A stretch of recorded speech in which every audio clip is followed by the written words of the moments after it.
유대 땅에서 십자가에서 못 박혀 죽으신 예수, 세상 실패자라고 말하던 이 예수가 과연 누구시기에 오늘날까지 수많은 사람이 그분의 이름으로 모여서 찬송하고 예배하고 그분을 위해서 생명을 바쳐 순교까지 할 수 있을까? 최소한 나 한 사람을 사로잡아서 다른 일을 못하게 하시고 오직 예수님만을 위해서 살도록 부르신 그분은 과연 누구실까? 사람들은 세상 진리를 자신의 사상이나 철학으로 만들 뿐이지 그 진리를 위해서 삶을 송두리째 바치지는 않았던 것입니다.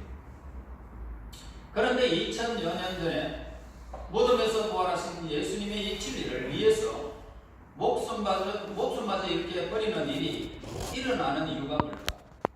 왜 그분을 위해서 고통을 감내하면서 신앙을 유지해 나갈 수 있을까? 이 말입니다. 수많은 사람들이 교회를 지금도 향하고 있습니다. 그리고 그 사람 모두가 목사를 만나기 위해서 나오는 것이 아니다라고 저는 생각합니다. 저를 만나라고 여겨올 것 전혀 없다고 생각합니다. 저는 목사지만은 사람입니다. 사람이기 때문에 사람은 생활하면서 엉터리 짓을 많이 하고 있습니다. 하나님인 것 같으면 실수를 안 하겠지만 하나님이 아니고 사람이기 때문에 실수를 많이 하는 사람입니다. 저는 스스로 그 일들을 잘 알고 있습니다. 그러므로 오늘날 우리 교회의 성도들이 그리고 우리 주변의 많은 사람들이 교회에 오면은 예수님이 만나주시고 인생의 의미를 깨닫게 하시고 위로해 주시고 삶의 방향을 조정해 주시기 때문에 예수님을 만나러 오는 거예요. 그래서 깨달은 것 중에 하나가 뭡니까? 자식이 아프면 부모는 자식 가까이 있게 된다는 사실을 보게 됩니다. 건강한 자식한테는 멀리 떨어져 있을 수 있습니다. 그런데 자식이 병들면 그 자식한테 가까이 다가가는 것이 부모입니다. 마찬가지로 예수님도 우리가 고난과 위기에 처해 있을 때에 더욱 우리를 찾아오셔서 위로해 주시는 분이십니다. 많은 성도들이 어떤 계기로 예수님을 만나게 되었을 때에 스스로 예수님을 만난 것은 아닙니다. 내가 찾아가서 예수님을 만난 것이 아니라 예수님이 우리에게 오셔서 만나주신 겁니다. 오늘 사람들이 하나님을 찾아온 것이 아니라 하나님이 우리를 찾아오셨다 이 말씀입니다. 그래서 우리가 하나님을 사랑한 것이 아니고요. 하나님이 먼저 우리를 사랑해 주신 것입니다. 마태, 마가, 누가 이 복음은 예수님의 탄생으로 시작하게 됩니다. 즉 인간이 예수에서 시작된다는 인간 예수에서부터 시작되어지더라 이 말입니다. 하지만 이 요한복음은 어떻습니까? 요한복음은 태초에 계신 하나님의 아들로서 예수님의 본질에서 시작하고 있음을 우리에게 가르쳐줍니다. 그래서 요셉과 마리아를 통한 육적 혈통에서 시작하지 아니하고 태초에 계신 말씀으로 시작하는 것입니다. 비록 예수님은 인간의 몸이셨지만 인간 이상의 존재로서 본래 하나님이심을 선포하고 있습니다. 그래서 성경 말씀대로 예수님의 본질은 뭡니까? 인간이 아니고 하나님이시다. 그래서 하나님이 인간을 구원하시는 것이지 인간이 인간을 구원하는 것은 결코 아니더라 이 말이에요. 인류 역사상 가장 뛰어난 사람도 인간을 구원할 수는 없습니다. 예수님이 우리의 구세주가 되는 것은 그분이 하나님이시기 때문입니다. 인류의 구원자이신 하나님은 인간이 되셨지만 죄인이 아니시기 때문에 동정녀 마리아한테서 탄생은 중요한 의미를 가지고 있는 것입니다. 동정녀, 다시 말해서 남자를 한 번도 가까이 하지 않은 여인 이 말입니다. 그래서 그 여인을 통해서 예수님이 오셨던 것입니다. 예수님이 남자이시로 탄생하지 않으셨다는 뜻이 되는 이 사건을 우리는 성경에서 보게 됩니다. 그래서 그분은 성령으로 잉태해서 동정녀 마리아의 몸에서 몸을 빌려서 그래서 탄생하신 것입니다. 예수님이 성령의 잉태로 탄생하셔야만이 신성을 갖게 되고 죄인인 인간을 구원할 수 있는 구세주가 되는 것입니다. 예수님은 영원 전부터 말씀으로 존재하신 하나님이십니다. 일반적으로 우리가 하나님이라고 하면은 상상조차 할 수 없는 그런 존재가 바로 하나님이십니다. 저는 가만히 한번 생각해 봅니다. 하나님이 도대체 처음부터 어떻게 스스로 계셨을까? 한 번씩 생각해 봅니다. 그런데 저는 하나님의 형상대로 지음을 받았지만 그분의 비밀을 알 길이 없습니다. 저는 몰라요. 그래서 그분은 영원 전부터 이미 계셨고, 우리 인간의 세계, 시간 세계를 창조하신 하나님이시기 때문에 우리가 시간 세계에 넘어서 영혼의 세계를 이해한다는 것은 우리 인간으로서는 도저히 상상이 불가한 것입니다. 수염이 있는지 없는지, 혹시 수염이 있다면 흰지 아니면 검은지 하나님의 모습을 저는 정잡을 수가 없습니다. 어떤 분이신지 저는 알 수가 없습니다. 그리고 먼 하늘에 계신 하나님은 우리와 같은 주인에게 다가오실 수 없다라고 그렇게 생각하고 있습니다. 그러니까 질적인 차이 때문에 인간은 감히 하나님께 접근조차 불허한다 이 말입니다. 우리는 하나님을 어떻게 볼 수도 없고 그분과 가까이 접근할 수 있는 그런 어떤 영역도 우리에게는 없습니다. 그러나 성경에 기록된 하나님은 예수 그리스도를 통해서 그 모습을, 하나님의 모습을 보여주셨습니다. 예수님은 우리가 만질 수 있는 분이십니다. 그분의 품 안에 우리는 안길 수 있는 분이십니다. 그러므로 우리는 예수님을 통해서 하나님의 모습을 선명하게 그려볼 수가 있다는 것입니다. 그래서 오늘 1절 보세요. 태초에 말씀이 계십니다. 이 말씀이 하나님과 함께 계셨으니 이 말씀은 곧 하나님이십니다. 자, 이 표현은 우리 손에 딱 잡히는 것을 보게 됩니다. 너무나 분명하게 우리에게 말씀하고 있죠. 자, 이 말씀은 관념적이거나 이론적이지 않습니다. 사람이 밥을 먹으면 배가 부르듯이 자연스럽게 실감할 수 있는 탁월하신 표현을 우리에게 말씀하고 있습니다. 시편 23편 1절에서 4절 보세요. 여호와는 나의 목자이시니 내게 부족함이 없으리로다. 그가 나를 푸른 풀밭에 누이시며 실만한 물가로 인도하시는도다. 내 영혼을 소생시키시고 자기 이름을 위하여 의의 길로 인도하시는도다. 내가 사망의 음침한 골짜기로 다닐지라도 해를 두려워하지 않는 것은 주께서 나와 함께 하십니다. 주의 지팡이와 막대기가 나를 안위하시나이다. 시편 기자는 살아계신 하나님을 찬양하고 있음을 보게 됩니다. 실제로 인간의 삶에 개입해서 인생의 그 한숨 그리고 고통을 만져주시고 치료해주시고 회복시켜주시는 하나님이심을 온천하게 알고 있는 것입니다. 우리가 하나님을 만날 수 있는 길이 뭡니까? 하나님을 만날 수 있는 것은 예수님은 만나는 방법밖에는 없습니다. 그래서 저는 전도할 때마다 사람들에게 예수님을 영접시켜버립니다. 그분이 교회를 나가든 안 가든 관계는 없습니다. 그래서 교회 나가는 사람에게 예수님을 영접시켰더니 왜 이런 사실을 지금까지 내가 몰랐을까? 교회에 내가 몇 년을 다녔는지 모른다. 그런데 나는 예수님이 내 속에 있는지 없는지 몰랐다. 그래서 예수님을 영접시켰더니 우리 성도들한테도 좀 가르쳐 주세요. 예수님을 영접시킵니다. 그분은 우리를 우리를 만질 수 있는 분이시고 그분의 품에 안길 수 있는 분, 그분은 우리 속에 계시면 영접하면 그분은 우리를 영원히 떠나지 않으시는 하나님이십니다. 그래서 하나님은 인간의 몸을 입고 이 세상에 오셔서 십자가에서 죽으시고 부활하셔서 성천하신 후에 다시 우리 안에 살아계시는 분, 그분이 예수님이십니다. 우리가 예수 하나님을 이렇게 가깝게 느끼는 이유는 지금 그분께서 저 안에 있고 여러분 안에 계시기 때문이에요. 그래서 우리는 굉장히 가깝게 느껴지면서 하나님하고 이야기도 하고 느끼기도 하고 그분의 실체를 증거하기도 하는 것입니다. 우리 안에 계시는 하나님을 겉으로 드러내는 방법이 무엇일까?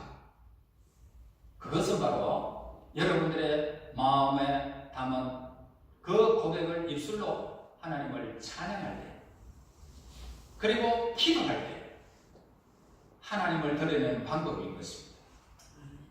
그래서 우리가 찬양할 때에 찬양에 막 빨려 들어가죠. 하나님을 드러내는 방법이에요. 찬양을 받으신 하나님. 우리의 믿음은 허구가 아니라 매일 하나님 예수님과 함께하는 실제적인 상황이라는 말입니다. 자, 2절과 3절 말씀 다시 보겠습니다. 그가 시작. 그가 하나님과 함께 계시고 마음이 그러하며 지어버렸으니 지어지지 하나도 그가 없이 것이 없습니다. 예. 오늘 2절 3절에서 예수가 태초에 하나님과 함께 계셨고 만물이 예수로 말미암아 지음바 되었으니 지은 것이 하나도 예수가 없이는 된 것이 없느니라 이 말씀입니다. 예수님은 본질은 뭡니까? 한마디로 인간 이상의 존재, 다시 말해서 하나님이라는 것을 가르쳐 줍니다. 그러니까 인간 예수는 아무리 훌륭해도 똑같은 인간을 구원할 수는 없잖아요. 만약에 소크라테스나 석가나 공자나 이런 사람 중에 한 사람이라면 우리 인간을 구원할 수는 없습니다. 태초에 하나님과 함께 계신 예수님이 천지 만물을 창조하셨습니다. 흔히 우리는 하나님 홀로 천지 만물을 창조하셨다라고 생각하기 쉽습니다. 하지만 하나님은 예수님과 함께 천지를 창조하셨습니다. 천지 만물은 예수님으로 인해서 지은 바 되어졌고 지은 것이 예수님이 없이는 된 것이 하나도 없습니다. 자, 골로새서에서 이런 말씀이 나옵니다. 1장 15절 17절에서 이렇게 보입니다. 그는 보이지 아니하는 하나님의 형상이요 모든 피조물보다 먼저 나신 이시니 만물이 그에게서 창조되되 하늘과 땅에서 보이는 것들과 보이지 않는 것들과 혹은 왕권들과 주권들이나 통치자들이나 권세들이나 만물이 다 그로 말미암고 그를 위하여 창조되었고 또한 그가 만물보다 먼저 계시고 만물이 그 안에 함께 섰느니라 라고 기록되어 있습니다. 다시 말해서 하나님이신 예수님은 천지를 창조하시고 저와 여러분 인간을 창조하셨다는 말씀입니다. 예를 들어서 물건을 만든 사람이 그 물건에 대해서 잘 알고 있듯이 사람을 창조하신 예수님은 사람에 대해서 너무너무 잘 알고 계십니다. 그래서 사람을 잘 아시는 하나님은 사람의 약점마저도 잘 알고 그 약점마저도 하나님은 사랑하시는 것입니다. 변덕스럽잖아요. 거짓말도 잘하고요. 교활한 존재임을 알고도 우리를 사랑하시기로 결정했다면 그 사람은 변함이 없다는 것입니다. 아이가 똥을 싸든지 얼굴에 황치를 했든지 피가 나든지 어머니는 사랑하기로 그 자식을 사랑하기로 결정했기 때문에 씻어주고 만져주고 입혀주고 모든 걸 다 하는 거예요. 이게 어머니의 사랑, 하나님의 사랑을 우리에게 보여주는 것입니다. 예수님은 천지 만물을 창조하신 그 방법은 바로 생명 자체라는 것입니다. 4절에서 보세요. 그 예수 안에 생명이 있었으니 이 생명은 사람들의 빛이라. 이 생명은 사람들의 예수라. 빛이라는 것은 예수라는 말입니다. 그래서 예수님 안에는 무엇이 있습니까? 생명으로 천지 만물을 창조하셨기 때문에 우주는 하나의 생명체를 이루고 있다는 것입니다. 생명체가 있기 때문에 생명체가 없다면 질서를 유지할 수 없어요. 우주도. 그러니까 생명체 대신 예수님께서 만물을 창조하셨기 때문에 우주도 질서정연하게 돌아가는 거예요. 생명이 없다면 지 멋대로잖아요.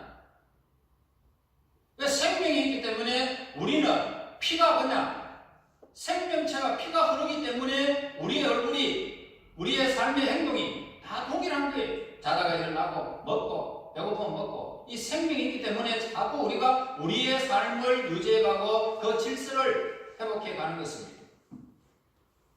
그러므로 예수님 안에는 그 자체가 생명이기 때문에 천지 만물이 그분의 생명체로 창조되었기 때문에 하나의 생명체를 이루고 있다 이 말입니다. 그래서 생명이 있어야 창조의 역사를 완성할 수가 있는 것입니다. 그래서 생명은 창조의 사역을 핵심이라는 사실. 생명은 죽음의 반대 개념이고 죄를 지은 사람은 죽음의 그림자에 놓여 있다는 것입니다. 또한 인간의 질병, 인간의 갈등, 인간의 고독 등은 죽음을 향해 가는 그림자라는 것입니다. 그래서 인생은 태어나는 순간부터 죽음을 향해 달려가는 것이다 라고 말할 수 있습니다. 그런데요, 사람이 죽음을 왜 두려워할까요? 그 이유는 뭡니까? 왜 사람이 죽음을 두려워할까요? 죽음 다음에는 상상을 못해요. 여러분, 죽은 다음에 어떻게 상상할 수 있어요? 그러니까 죽음 이후에는 준비가 안 됩니다. 준비가 전혀 되지 않기 때문에 죽은 후에는 어떻게 할까라고 그저 마냥 두려워하는 것입니다. 지금 죽음 이후를 준비한 사람은 죽음을 전혀 두려워하지 않습니다. 그래서 성경은 죽음이 영혼을 여는 문에 불과하다라고 말씀하시지만은 죽음 이후에 보장받지 못하기 때문에 사람은 죽음을 두려워하는 것입니다. 창조의 능력은 뭡니까? 창조의 능력은 생명입니다. 이미 죽어 있는 것도 생명이 들어가면 다시 살아나게 되어 있어요. 그래서 예수 그리스도는 하나님의 생명으로 충만하신 분이십니다. 그래서 예수 그리스도를 만나면 허물과 죄로 죽었던 우리가 살아나는 것입니다. 병든 사람이 회복되는 것입니다. 귀신 들린 사람이 고침을 받고 귀신이 떠나가는 것입니다. 이게 생명 자체가 오는 것입니다. 예수님을 믿으라는 것은 뭡니까? 그 안에 있는 생명을 붙잡아라는 이 뜻입니다. 원래 사람은 하나님의 생명으로 태어났지만은 하나님 앞에서 죄를 범함으로써 그분의 참된 생명에서 끊어져 버렸습니다. 그러니까 생물학적 생명만 남게 되었다 이 말입니다. 자, 이 말은 뭐예요? 생물학적 생명. 그러니까 산소호흡기를 대고 있지만 내사 상태가 되면 사람들은 생물학적 생명, 그냥 이렇게 안에 그냥 팔딱팔딱 뛰는 거예요. 이 심장만 발딱발딱 뛸 뿐이지 머리는 이미 죽어 있다. 머리의 기능은 이미 상실되어 버렸고 내사 상태. 그런데 이 생명만 발딱발딱. 그래서 죄를 지은 사람은 하나님을 모른다. 예수의 생명이 오기 전까지는 의식이 없는 거예요. 그래서 오늘 죄를 지은 사람은 생물학적 생명만 남은 것입니다. 그러므로 예수님을 믿으라고 강조하는 것은 하나님의 생명에서 접붙임을 받아라, 그런 뜻이에요. 그래서 예수님 안에 있는 생명이 사람들에게 들어가게 되어지면 새 생명을 일으켜서 죽은 후에 천국 갔을 때 하나님의 참 생명의 고리가 되어지는 것입니다. 그래서 예수님은 요한복음 14장 6절에서 나는 길이요 생명이니 나를 통하지 않고는 아버지께로 올 자가 자가 없느니라 라고 말씀하셨습니다. 예수님의 이름을 부르는 자는 누구든지 예수님의 생명을 얻을 수 있습니다. 누구든지. 요한복음 1장 12절에 그분을 영접하는 사람들, 그분의 이름을 믿는 사람들에게는 하나님의 자녀가 되는 권세를 주셨습니다 라고 기록한 것은 예수님 안에 생명이 있다 이 말씀입니다. 이 사실을 성경에서 요한일서 5장 11절 12절에서 또한 증거는 이것이니 하나님이 우리에게 영생을 주셨다는 것과 이 생명이 하나님의 아들 안에 있다는 것을 우리에게 가르쳐주고요. 그 다음에 아들을 모신 사람은 생명이 있고 하나님의 아들이 없는 자에게는 생명이 없습니다 라고 분명히 우리에게 말씀하고 있습니다. 요한복음 11장 25절 26절에서 예수께서 이르시되 나는 부활이요 생명이니 나를 믿는 사람은 죽어도 살겠고 물어 살아서 나를 믿는 자는 영원히 죽지 아니하리니 이것을 네가 믿느냐? 라고 우리에게 확신을 요구하고 있습니다. 확신. 자, 이 말씀은 부활의 핵심은 생명이라는 뜻입니다. 우리는 결코 죽음을 두려워해서는 안 될 것입니다. 예수님을 구세주로 믿으면 영원한 생명을 저와 여러분들이 얻었기 때문입니다. 그래서 우리가 무슨 일을 해도 두렵지 않는 것은 생명 자체가 우리 안에 있기 때문입니다. 요한복음 10장 10절에 말씀합니다. 도둑이 오는 것은 도둑질하고 죽이고 멸망시키는 것뿐이요 예수님이 온 것은 양으로 생명을 얻게 하고 더 풍성하게 얻게 하려는 것이라 라고 표현하고 있습니다. 그러니까 예수님이 이 세상에 오신 목적은 사람들에게 참 생명을 주시기 위한 목적이었다 이 말입니다. 그래서 예수님의 생명이 있는 사람은 영원한 생명의 부활이 우리에게 있는 것입니다. 따라서 우리는 이 기쁜 소식을 세상에 전해야 되는 것입니다. 이 기쁜 소식. 예수를 믿는다는 것은 새 생명을 잉태하는 의미를 우리에게 가르쳐주고 있습니다. 그래서 임산부의 배가 불러오는 것은 어찌할 수 없듯이 예수님의 생명을 잉태한 사람은 오늘 우리의 생명이 예수님의 생명으로 바꿔졌기 때문에 오늘 우리는 변할 수밖에 없는 거예요. 임산부의 배가 점점 이렇게 변하듯이 오늘 우리 하나님의 생명, 예수의 생명이 우리에게 오면 우리는 변할 수밖에 없다 이 말이에요. 그래서 예수님의 생명이 자라면서 은행 심사가 달라지는 거예요. 삶의 태도가 달라지는 거예요.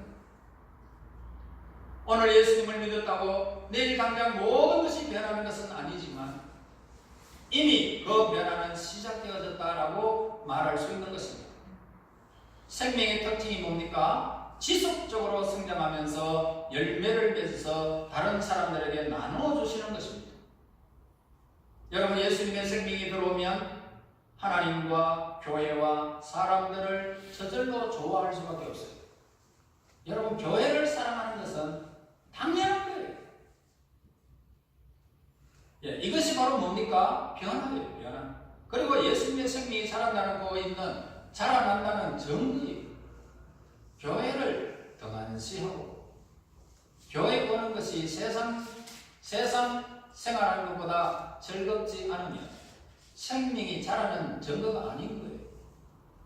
그래서 교회 오고 싶고 말씀 듣고 싶고 찬양하고 싶고 하나님을 향하여 기도의 문이 열리고 싶은 것, 자랐다는 증거예요. 자꾸 자라는 거예요. 자, 우리 1절에서 4절 말씀을 다시 한번 읽어보겠습니다. 다 같이 말씀이 시작. 이 말씀은 하나님과 함께 계셨으니 이 말씀이 곧 하나님이시니라. 그 앞에서야 하나님과 함께 계셨고 마음이 그로 말미암아 시험과 되었으니 시험이 시험하고 시험이 시험이니라. 그 안에 생명이 있으니 이 생명은 사람을 주시라. 예수님의 생명을 얻은 자에게는 중요한 것이 있다면 성령 세례 받는 거예요.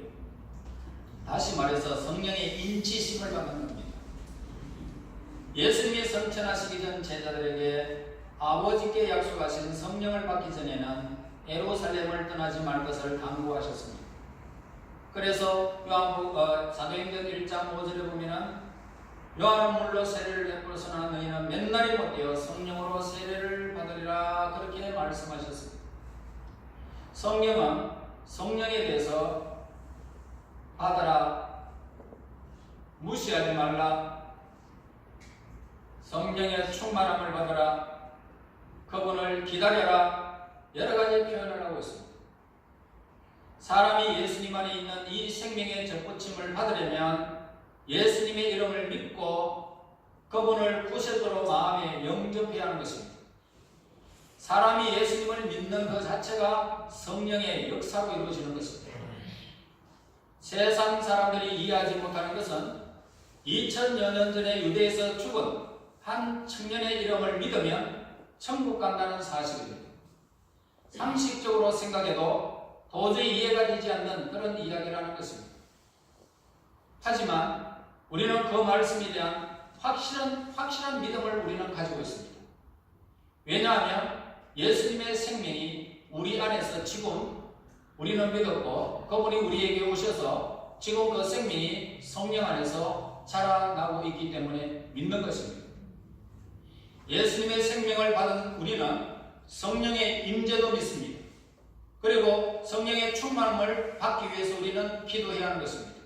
이 땅에 사는 동안 예수님의 생명을 소멸하지 마시고 끝까지 우리는 간직하며 우리는 그 생명이 점점 예수님의 그 영화가 이루어지는 날까지 우리는 계속 자라고 성장해야 할 것입니다.